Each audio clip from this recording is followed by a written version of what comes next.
अस्सलामुअलैकुम। Seven class आज हमारा सोशल स्टडीज़ में जो पीरियड है वो है सिविक्स यानी पॉलिटिकल साइंस का। पॉलिटिकल साइंस में आज हम पढ़ेंगे पहला चैप्टर जिसका नाम है ऑन इक्वलिटी। इक्वलिटी का मतलब क्या होता है? इक्वलिटी का मतलब होता है बराबर। इक्वल का मतलब बराबर होता है, इक्वलिटी का मतलब होता है समानता। तो आज हम पढ़ेंगे कि हम सब एक समान कैसे हैं, यानी हम सब में क्या क्या समानता है, किसके मुताबिक? हमारी सामाजिक जो विज्ञान है उस किताब के मुताबिक। यहाँ पे हम देखेंगे हमारी पेज बुक में एक लाइन लगी हुई है, यहाँ से मंजीत कौर, तेजा सिंह, गिरीश राव, कांता देवी, सुजाता कुमारी, और फिर इसी के आगे ये लाइन यहाँ तक आ गई है, अशोक जैन तक। तो इस लाइन में क्या हो, पहले हम पढ़ेंगे थोड़ी सी हेडिंग, यानी इक्वलिटी में क्या कह रही है वो। India is a democracy. Democracy क्या होता है? डेमोक्रेसी होता है ऐसा शासन या ऐसा राज जिसमें राजा जो होता है वो जनता के द्वारा चुना जाता है, यानी जनता के द्वारा जनता के लिए, जिसको हिंदी में हम कहते हैं प्रजातंत्र। डेमोक्रेसी को हिंदी में हम कहते हैं प्रजातंत्र, या फिर हम कहते हैं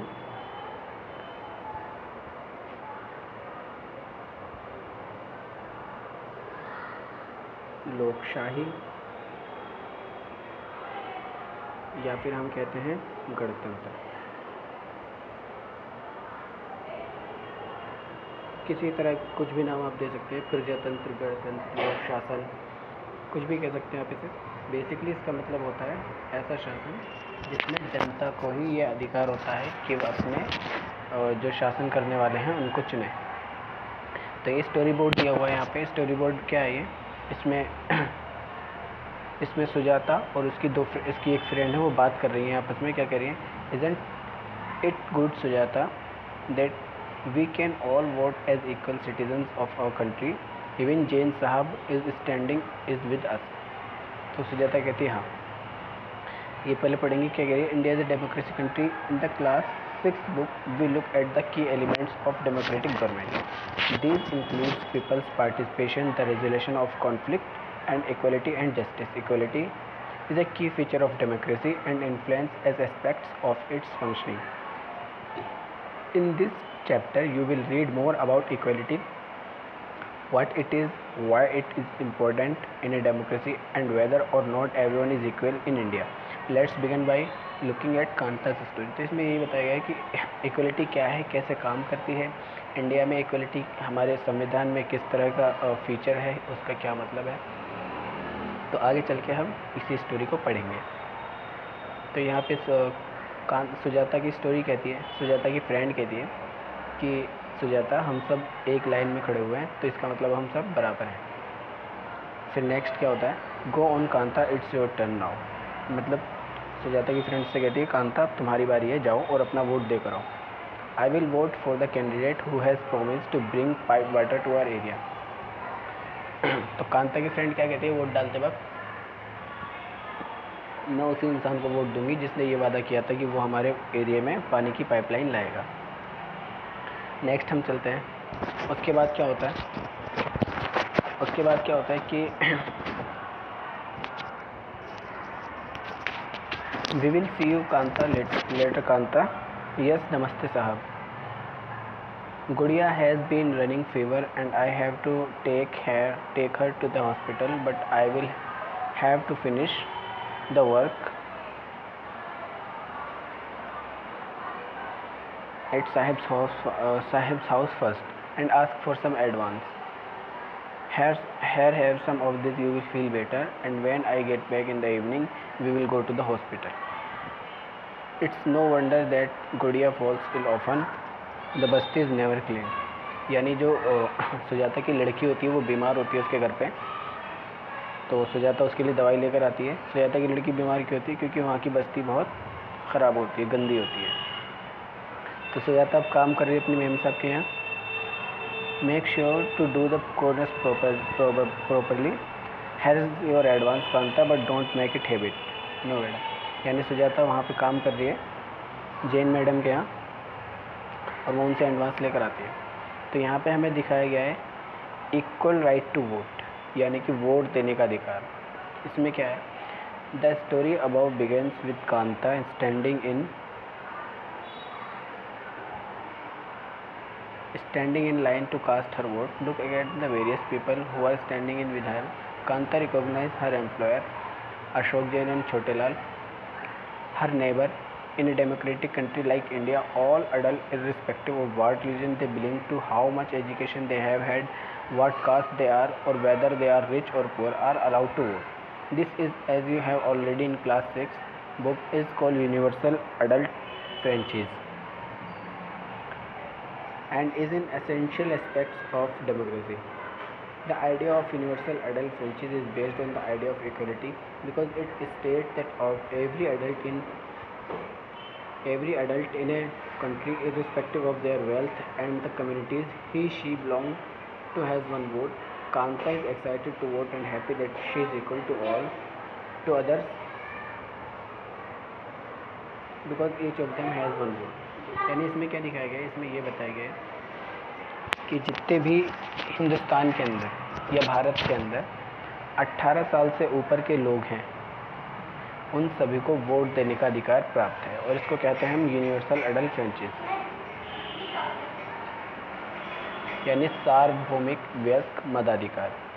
18 साल से ऊपर जितने भी लोग हिंदुस्तान में रहते हैं, इससे फ़र्क नहीं पड़ता कि वो अमीर हैं या गरीब हैं, वो किस कास्ट के हैं, वो किस धर्म के हैं, वो किस जाति के हैं, वो कितना पढ़े लिखे हैं, अनपढ़ हैं, गरीब हैं, गांव में रहते हैं या शहर में रहते हैं, इस चीज़ से कोई फ़र्क नहीं पड़ता। लेकिन उन सभी के पास एक अधिकार प्राप्त है जिसको हम कहते हैं यूनिवर्सल एडल्ट फ्रेंचाइज, सार्वभौमिक वयस्क मताधिकार, यानी उन सभी को वोट देने का अधिकार है।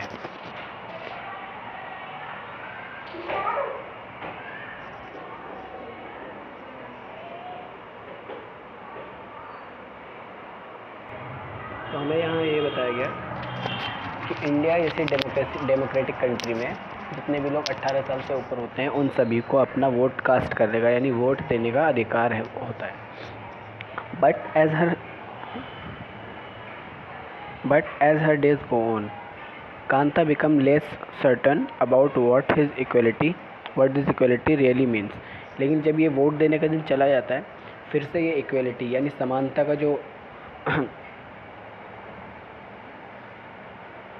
समानता का जो प्रोसेस कांता ने देखा था वो भी चला जाता है, यानी फिर से उसके साथ भेदभाव होने लगता है। किस तरह से, अब हम देखेंगे।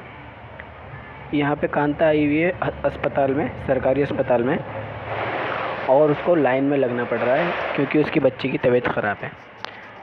Just few more minutes baby, Jain madam and Jain साहब में stand in line to vote, but they never have to do it when their children are sick.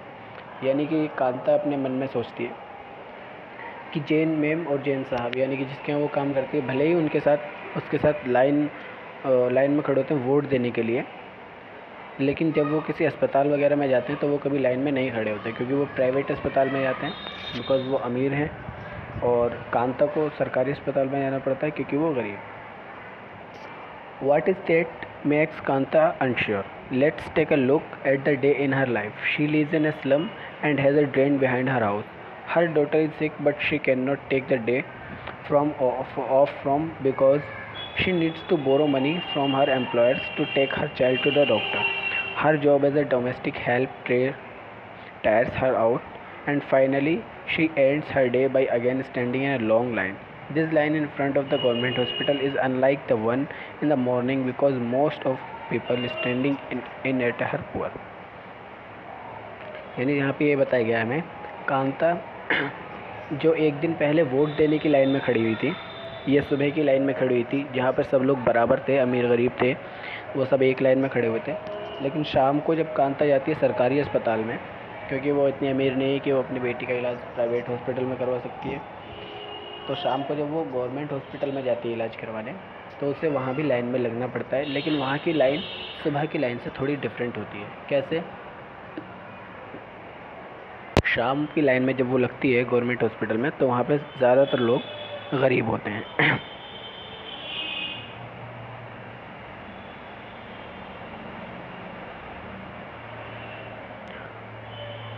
Other kinds of equality, यानी कि जो इक्वलिटी है उसके अदर काइंड्स, और भी क्या किस तरह के उसके प्रकार हैं हमारे सामने। Kanta is one of many people who live in democratic India and who have the right to vote, but whose daily living and working condition are far from equal apart from being poor. People in India experience inequality in different ways. Let us see what this means by reading two stories given below. Each of these is based on real incident in people's lives and reflect the different kinds of inequalities that exist in India. यानी कि इसमें ये बताया गया है कांता जो है उन हज़ारों लोगों में से एक है जो इंडिया जैसे डेमोक्रेटिक कंट्री में रहते हैं और जिन्हें अपने वोट देने का अधिकार है, यानी कि वो कानून की नज़र में समान है, इक्वल है। जो राइट टू इक्वलिटी हमें दिया है, हमारे संविधान ने अधिकार दिया है, उसके अकॉर्डिंग टू कांता और बहुत सारे लोग एक समान हैं। लेकिन फिर भी इसके साथ साथ हमें अपनी ज़िंदगी में हमें इनइक्वलिटी यानी कि असमानता का भी सामना करना पड़ता है। कैसे वो ऐसे करना पड़ता है? One of the more common forms of inequality in India is the caste system. Caste system मतलब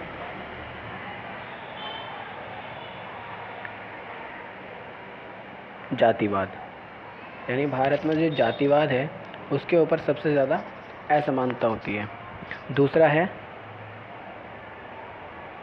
धार्मिक भेदभाव, यानी जाति और धर्म के ऊपर भारत में हमेशा से ही इनइक्वलिटी यानी कि असमानता, यानी कि सबके साथ अलग अलग तरह का व्यवहार किया जाता है।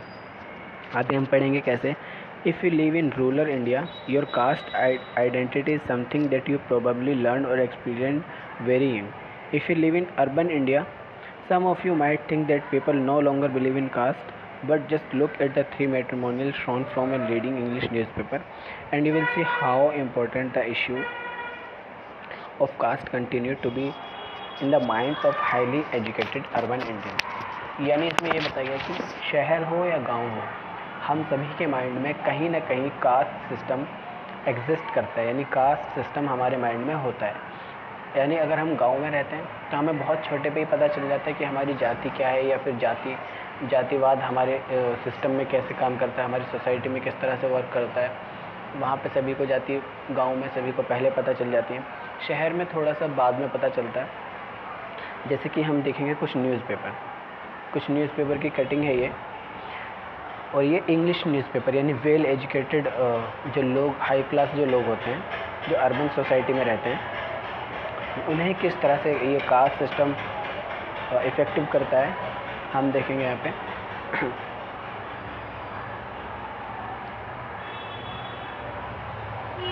यहाँ पे जो है तमिल ब्राह्मण के लिए लड़का मांगा गया है, और यहाँ पर नो SC ST बता दिया गया साफ, और यहाँ पे गुप्ता बॉय, यानी इन तीनों में कहीं ना कहीं जाति या कास्ट एग्जिस्ट करती है इनके माइंड में। अब हम दो स्टोरीज़ पढ़ेंगे जिसमें हमें ये पता चलेगा कि कास्ट सिस्टम यानी कि जातिवाद हमारी ज़िंदगी को, हमारे जीवन को कैसे प्रभावित करता है। Now let us read a story about the experience of a Dalit child attending school. You have already read about Dalits in the class 6 book. Dalit is a term that the so-called lower caste use to address themselves. Dalit means broken, and by using this word, lower caste are pointing to how they were and continue to be seriously discriminated against. यानी इसमें ये बताया गया है कि दलित का जो मतलब होता है उसका मतलब होता है टूटा हुआ, और दलित शब्द का इस्तेमाल किया जाता है जो लोअर जाति यानी जो निचली जाति है वो लोग अपने लिए दलित शब्द का इस्तेमाल करते हैं। अब हम इसमें एक नहीं एक्चुअली दो स्टोरी पढ़ेंगे इसमें। पहली स्टोरी है ओम प्रकाश वाल्मीकि की। ओम Prakash Valmiki 1950 to 2013 is a famous Dalit writer. In his autobiography Juthan, he writes, I had to sit away from the others in the class and the two on the floor. That mate ran out before reaching the spot I sat on. Sometimes I would have to sit away behind everybody, right near the doors. Sometimes they would beat me without any reason. When he was in class 4, the headmaster asked Om Prakash to sweep the school and the playground. He writes, the playground was very larger than my small physique could handle. In cleaning it, my back began to ache. My face was covered with dust. यानी ओम प्रकाश वाल्मीकि हैं, वो एक famous दलित writer थे. उन्होंने अपनी autobiography मतलब अपनी आत्मकथा यानी अपने जीवन के बारे में उन्होंने जब कहानी लिखी थी, एक कहानी लिखी थी उन्होंने झूठन में उन्होंने लिखा था कि उन्हें क्लास में सबसे पीछे बैठना पड़ता था और क्लास में सबसे पीछे बैठना पड़ता था जहाँ पर ज़मीन बिल्कुल कच्ची होती थी और वहाँ पे चटाई भी नहीं देते थे उन्हें वो लोग बैठने के लिए, यानी उन्हें कच्ची ज़मीन पर बैठना पड़ता था. सबसे पीछे दरवाजे के पास बैठना पड़ता था, भले ही वो सबसे पहले आए या सबसे बाद में आए. उन्हें क्लास में सबसे पीछे बैठा कर कभी कभी उन्हें टीचर मारते थे बिना किसी रीज़न के. क्योंकि सिर्फ वो दलित थे, इस वजह से. यानी वो निचली क्लास से आते थे, निचली जाति थी उनकी, ओम प्रकाश वाल्मीकि की, इसलिए टीचर उन्हें मारा करते थे. तो एक दिन क्या हुआ, हेडमास्टर ने क्या कहा ओम प्रकाश से कि बाहर का जो ग्राउंड होता है प्ले ग्राउंड, उसमें पूरे में झाड़ू लगानी है तुमको. तो ओम प्रकाश से पूरे ग्राउंड में झाड़ू लगवाई गई. तो वहाँ पे ओम प्रकाश बताते हैं कि उनकी कमर में दर्द होने लगा था और उनका चेहरा पूरा धूल से भर चुका था.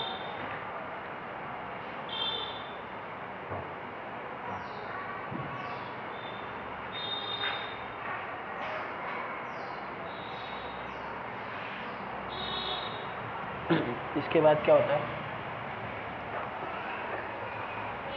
Dust has gone inside my mouth. The other children in my class were studying and I was sweeping. Headmaster was sitting in his room and watching me. I was not even allowed to get drink of water. I slept of the whole day. From the doctors, from the doors and the windows of the school room, the eyes of the teachers and the boys saw the spectacles. यानी कि जो ओम प्रकाश वाल्मीकि थे उनसे पूरे दिन वहाँ पे playground में झाड़ू लगवाई गई थी और उन्हें स्कूल का जो नल होता है उसमें से एक गिलास पानी पीने की भी इजाज़त नहीं दी गई थी. खिड़की, दरवाजे, पूरा प्लेग्राउंड उनसे सब साफ करवाने के बाद Om Prakash was made to sweep the school and the playground for next couple of days. यानी उनसे रोज़ के रोज़ ये काम करवाया जाने लगा. And this only came to an end when his father, who happened to passing by, saw his sweeping. He confronted the teacher and then walking away from the school holding Om Prakash's hand, he said loudly, all of them here, you are a teacher, so I am leaving now. But remember this much, master, he will study right here in this school, and not just him, but there will be more coming after him. यानी ओम प्रकाश के पापा एक दिन बाहर से जा रहे होते हैं तो वो अपने बेटे को देखते हैं झाड़ू लगाते हुए, तो वो उसका हाथ पकड़ कर आते हैं और टीचर से कहते हैं कि अब से सिर्फ यहाँ पे ये पढ़ाई करने आएगा, झाड़ू वगैरह नहीं लगाएगा. और सिर्फ ओम प्रकाश ही नहीं बल्कि उसके साथ साथ और भी लोग, और भी बच्चे उनकी दलित सोसाइटी के यहाँ पर पढ़ेंगे आके. यानी यहाँ पे हमने देखा कि ओम प्रकाश वाल्मीकि के साथ किस तरह की इनइक्वलिटी यानी किस तरह का भेदभाव यहाँ पर समाज में जो ऊंचे लोग होते हैं, जो ऊंची जाति के लोग होते हैं, उनके द्वारा किया जा रहा था. उनको इवन एक गिलास पानी पीने की भी इजाज़त नहीं थी स्कूल का जो नल था उससे. और उनसे यानी जो जिनका काम होता है बच्चों का पढ़ना, वो उनसे ना करके बल्कि उनसे झाड़ू लगवाई जा रही थी पूरे दिन. And the second story is based on an incident that took place of India's larger cities and common practice in most parts of our country. It's a story of Mr. and Mrs. Ansari who are looking to rent an apartment in the city. They had the money and so paying the rent was no problem. They went to property dealer for help find a place. The dealer informed them that he knew about a quite few apartments that were available for rent. They visited the apartment and the Ansaris liked it very much and decided to take it. However, when a landlady found out the name, she made an excuse about she made an excuse about how she not rent the house someone who ate meat because the building did not have any non-vegetarian residents. Both the Ansaris and the property dealer were surprised to hear this because they could smell fish being cooked in the neighbor's house. The same excuse was repeated in second and third apartments. Finally, the property dealer told them they might have to change their names and call themselves Mrs. and Mr. Kumar. The Ansaris was reluctant to do this and decided to look some more. In the end, it took a whole month of looking at apartment before they found a landlady who was willing to give them a palace on rent.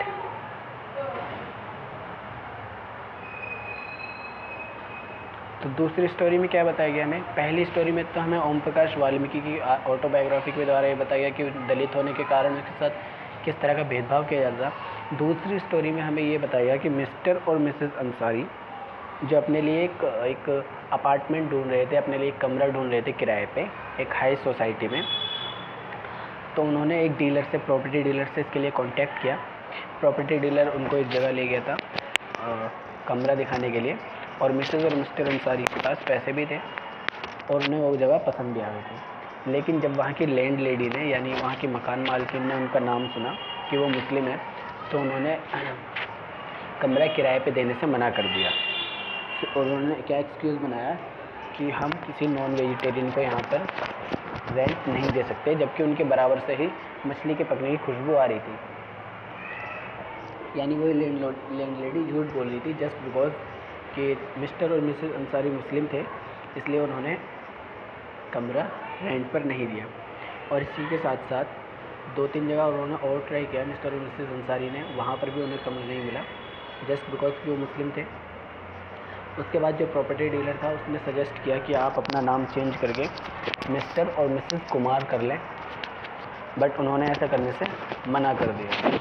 और finally month and में लगभग 1 महीने ढूंढने के बाद उन्हें कमरा मिल गया।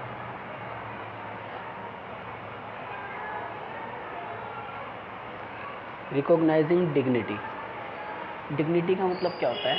डिग्निटी का मतलब होता है सम्मान।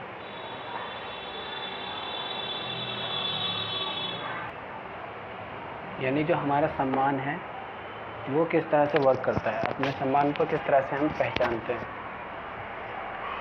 You have understand by now that the caste we are born into, the religion we practice, the class background we came from, whether we are male or female, these are often the things that determine why some people are treated unequally. Om Prakash Valmiki and the Ansaris are being treated unequally on the basis of different caste and religion. कहानी हमें ये दिखाया गया कि हमारे जो जाति और धर्म होता है वो किस तरह से हमारे ऊपर हमें प्रभावित करता है कि हमारे साथ किस तरह का व्यवहार किया जाएगा। ओम प्रकाश वाल्मीकि क्योंकि वो दलित थे और मिसेस अंसारी, मिस्टर अंसारी वो मुस्लिम थे, इसलिए वहाँ पर उनके साथ किस तरह का अलग अलग अनइक्वली ट्रीटमेंट किया गया, यानी कि किस तरह का भेदभाव किया गया। When persons are treated unequally, their dignity is violated. जहाँ पर लोगों के साथ भेदभाव किया जाता है, यानी असमान रूप से व्यवहार किया जाता है, तो उनकी डिग्निटी यानी कि उनका सम्मान जो होता है, डिग्निटी का मतलब होता है सम्मान, उनका आत्मसम्मान, जो उनकी इज्जत होती है, जो उनका आत्मसम्मान होता है,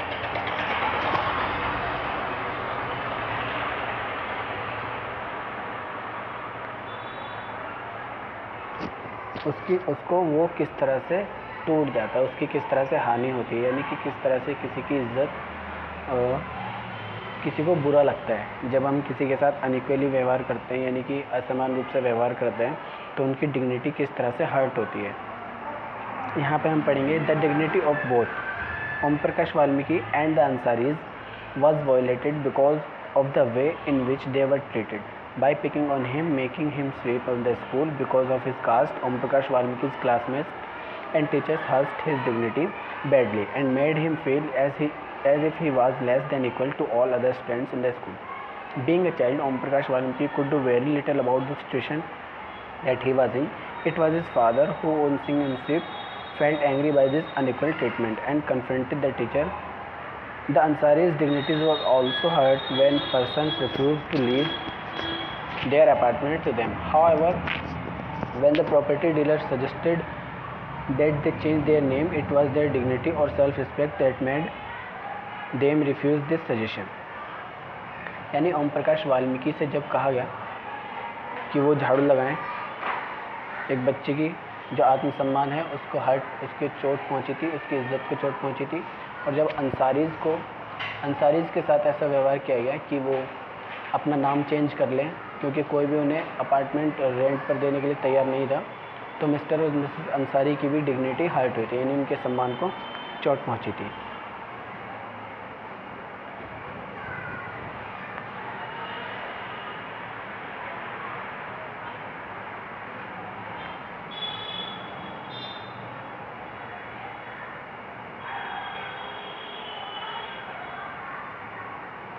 The Indian Constitution recognizes every person as equal. This means that every individual in the country, including male and female persons from all castes, religions, tribes, educational and economical backgrounds are recognized as equal. This is not to say that inequality ceases to exist. It doesn't. But at least in democratic India, the principle of the equality of all principle is recognized, while earlier no law existed to protect people from discrimination and ill treatment. Now there are several that work to see that people are treated with dignity and as equal. तो यहाँ पे हमें क्या बताया गया कि जो भारत का संविधान है, भारत का जो कॉन्स्टिट्यूशन है, उसके अकॉर्डिंग सभी पीपल, चाहे वो मेल हो या फीमेल, किसी भी धर्म या जाति के हों, चाहे वो अमीर हो या गरीब, उनका सोशल बैकग्राउंड या इकोनॉमिकल बैकग्राउंड कुछ भी हो, उनके साथ इक्वली ट्रीट किया जाएगा, यानी कि उनके साथ एक समान रूप से व्यवहार किया जाएगा। पहले हमारे पास इस चीज़ के लिए नहीं थे कानून, यानी पहले इस चीज़ से लोगों को भेदभाव से बचाने के लिए कानून नहीं थे। बट अब क्या है, now there are several that work to see that people are treated with dignity and is equal. यानी अब हमारे पास काफ़ी सारे ऐसे कानून हैं, SC/ST एक्ट है, माइनॉरिटी एक्ट है, जो माइनॉरिटीज़ की हिफाजत के लिए बनाए गए हैं। This recognition of equality includes some of the following provisions in the Constitution. First, that every person is equal before the law. What this means is that every person, from the president of the country to Kanta, a domestic worker, has to obey the same laws. Second, no person can be discriminated against on the basis of their religion, race, caste, place of birth, or whether they are male or female. Third, every person has access to all public places, including playgrounds, hotels, shops, and markets. All person can use publicly available wells, roads, and bathing ghats. Fourth, untouchability has been abolished. यानी हमारे संविधान में कुछ ऐसी चीज़ें add की गई जिससे कि सभी के साथ समान रूप से व्यवहार किया जा सके। पहली चीज़ क्या है? पहली चीज़ है हमारे सामने, every person is equal before the law. Every person is equal before the law. What this mean? इसका मतलब क्या है? इज दैट एवरी पर्सन, यानी कि हर व्यक्ति, from the president of the country, यानी भारत के राष्ट्रपति से लेकर कांता, जो कि एक मकान में, घर में काम करती है साफ़ सफाई का, वहाँ तक, यानी एक राष्ट्रपति से लेकर एक आम आदमी तक, कानून की नज़र में सभी व्यक्ति बराबर हैं। Has to obey the same law, सभी को एक समान नियम मानने पड़ेंगे। सेकंड, दूसरा क्या है? No person can be discriminated against on the basis of their religion, race, caste, place of birth और वेदर दे आर मेल और फीमेल। यानी कि प्रत्येक व्यक्ति को, कोई भी व्यक्ति, उसके साथ किसी भी, चाहे वो किसी भी धर्म का हो, किसी भी रंग का हो, किसी भी कास्ट का हो यानी जाति का हो, उसका जन्म कहीं भी वो पैदा हुआ हो, आदमी हो या औरत हो, उसके साथ किसी तरह का भेदभाव नहीं किया जाएगा। थर्ड, तीसरा क्या है इसमें? Every person has access to all public places including playgrounds, hotel, shops and markets. All person can use publicly available wells, roads and bathing ghats. यानी कि सार्वजनिक जो स्थान होते हैं जहाँ पर किसी का हक नहीं होता, वहाँ पर सभी को आने जाने की अनुमति होगी, चाहे वो उसमें पार्क्स हों, कुएँ हो, रोड हो, नहाने वाले घाट हों या फिर कुछ भी हो, अगर कुछ चीज़ पब्लिक के लिए अवेलेबल है तो वहाँ पे किसी तरह का कोई वहाँ पे रोक टोक नहीं की जाएगी। 4. अनटचेबिलिटी हैज़ बीन एबोलाइज्ड, यानी छुआछूत को पूरी तरह से ख़त्म किया जाएगा। The two ways in which the government has tried to implement the equality that is guaranteed in the Constitution is the first through the law, second through the government programs or schemes to help disadvantaged community. There are several laws in India that protect every person's right to be treated equally. In addition to the law, the government has also set up several schemes to improve the lives of communities and individuals who have been treated unequally for several centuries. These schemes are to ensure greater opportunity for people who have not had on the past. यानी इसमें क्या बताया गया? इसमें ये बताया गया है कि जो भारत की सरकार है वो दो तरीके से काम करती है कि सभी के साथ समान रूप से व्यवहार हो। पहले किस तरह से?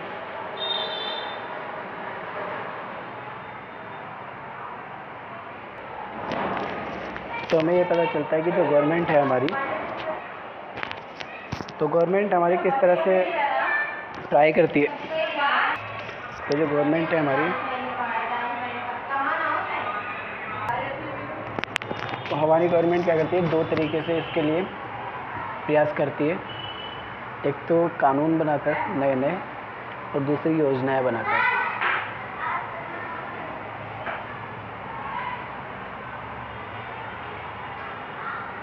कानून किस तरह से बनाती हैं और योजनाएं किस तरह से बनाती हैं?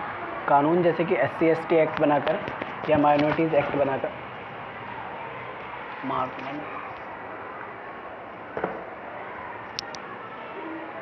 जिससे कि वो तमाम जो लोग हैं जिनके साथ अन्याय होता है, असमान भेदभाव हो जाता है, किया जाता है समाज में हमारी, उनकी हिफाजत करके। और दूसरी है स्कीम चला कर नई नई, जैसे कि उनमें से एक स्कीम है ये वाली mid day meal. Mid day meal का मतलब होता है जो गवर्नमेंट जितने भी स्कूल हैं, एक क्लास 1 से लेकर क्लास 8 तक, उसमें दोपहर का खाना दिया जाएगा सभी बच्चों को। तो ये मिड डे मील स्कीम थी। सबसे पहले ये स्कीम तमिलनाडु में लागू की गई थी 2001 में। फिर उसके बाद सुप्रीम कोर्ट ने कहा कि सभी स्टेट यानी सभी राज्य जो हैं, देश के तमाम राज्य अपने अपने स्कूलों में क्लास 1 से लेकर क्लास 8 तक के बच्चों को दोपहर का खाना खिलाएंगे। जिस स्कीम को नाम दिया गया मिड डे मील स्कीम। इस स्कीम का फ़ायदा क्या हुआ? इस स्कीम का फ़ायदा ये हुआ कि जो बच्चों में कुपोषण की जो मात्रा थी, जिन्हें कम खाना मिल पाता था, उन्हें खाना वक्त पे मिलने लगा। और दोपहर के खाने के लिए बहुत सारे पेरेंट अपने बच्चों को जो है स्कूल में भेजने लगे, जिससे उनकी स्कूल में जो हाज़िरी थी वो भी बढ़ गई और उनके साथ जो असमान भेदभाव किया जाता था, क्योंकि सरकारी स्कूल में सभी लोगों को एक साथ खाना दिया जाता था, इस वजह से उनमें असमानता भी कम हो गई। While the government programs play an important role in increasing equality of opportunity, there is much that still needs to be done. While the midday meal program has helped increase the enrollment and attendance of poor children in school, there continues to be big difference in our country between schools that the rich attend and those that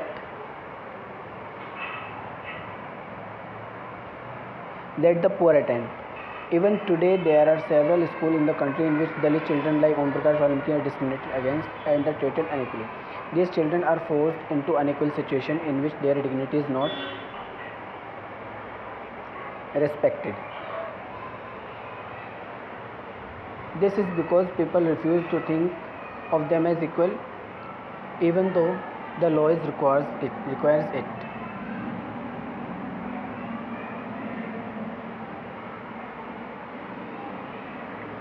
तो यहाँ पे क्या बताया गया है? यहाँ पे ये बताया गया है कि भले ही गवर्नमेंट बहुत सारी ट्राई कर रही है, अपनी तरफ से पूरी कोशिश कर रही है कि वो असमानता को ख़त्म कर सके, लेकिन फिर भी लोगों की माइंडसेट ये है, लोगों के दिमाग में ये है कि दलितों के साथ या अन्य धर्म के लोगों के साथ वो भेदभाव करते हैं क्योंकि उनके माइंड में ये है कि ये हमारे बराबर के नहीं हैं।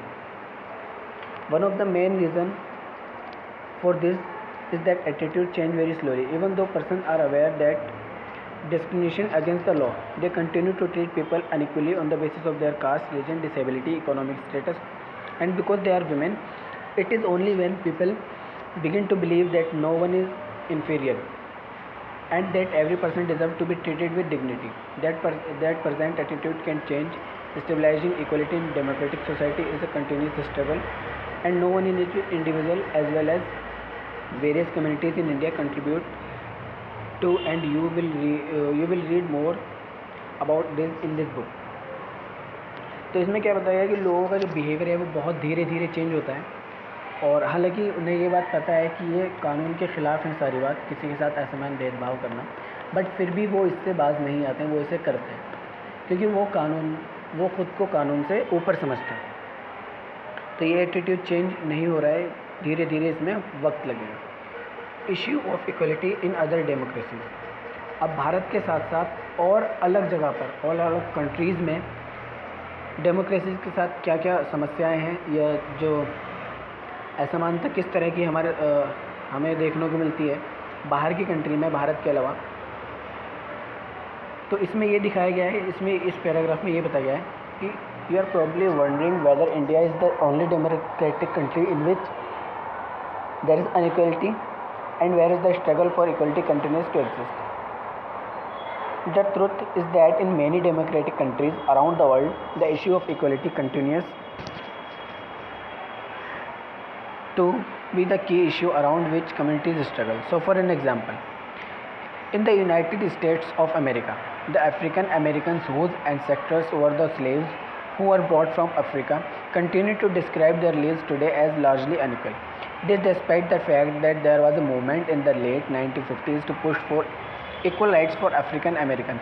Prior to this, African Americans were treated extremely unequally in the United States and denied equality through law. For example, when traveling by bus, they either had to sit at the back of the bus or get up from their seat from whenever a white person wished to sit.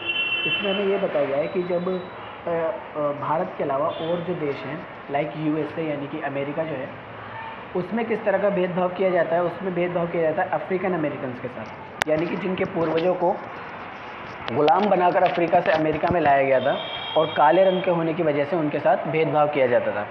Like अगर कोई African American या कोई काला इंसान किसी बस में बैठा है और कोई अगर अमेरिकन गोरा आता है तो उसको काले इंसान को या तो अपनी सीट छोड़नी पड़ती थी या फिर वो उठ के पीछे जाना पड़ता था उसको। लेकिन इसमें क्या हुआ, 1950 में एक कानून आया। वो कानून क्यों आया था? रोज़ा parks was an African American women.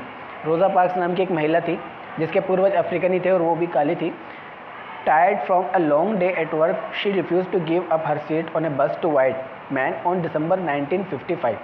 यानी कि 1 दिसंबर 1955 को उसने अपने बस की सीट देने से मना कर दिया था एक अमेरिकन वाइट पर्सन को। Her refusal that day started a huge agitation against the unequal ways in which African Americans were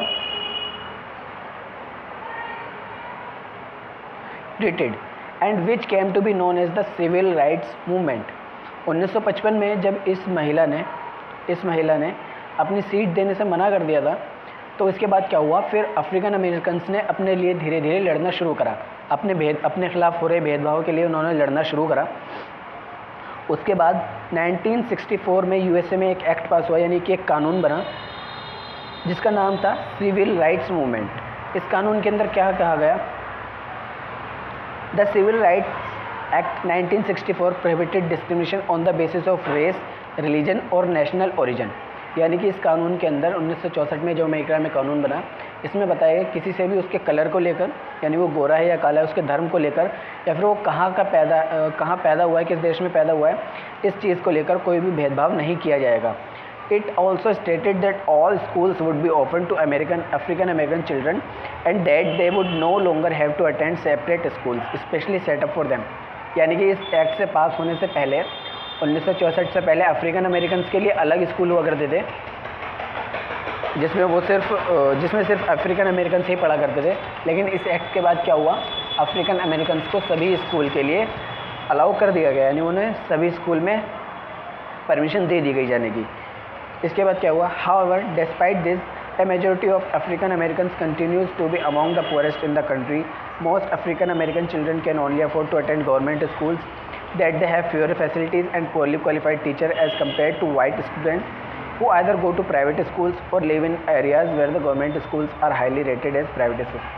तो इसके बावजूद भी क्या हुआ, भले ही ये कानून बन गया, लेकिन इसके बावजूद भी क्या हुआ, क्योंकि वो बहुत गरीब थे, अफ्रीकन अमेरिकन आज भी बहुत गरीब हैं, तो इस वजह से उन्हें ऐसे गवर्नमेंट स्कूल में अपने बच्चों को पढ़ाना पड़ा जहाँ की एजुकेशन बहुत अच्छी नहीं थी या जहाँ के टीचर भी बहुत अच्छे नहीं थे।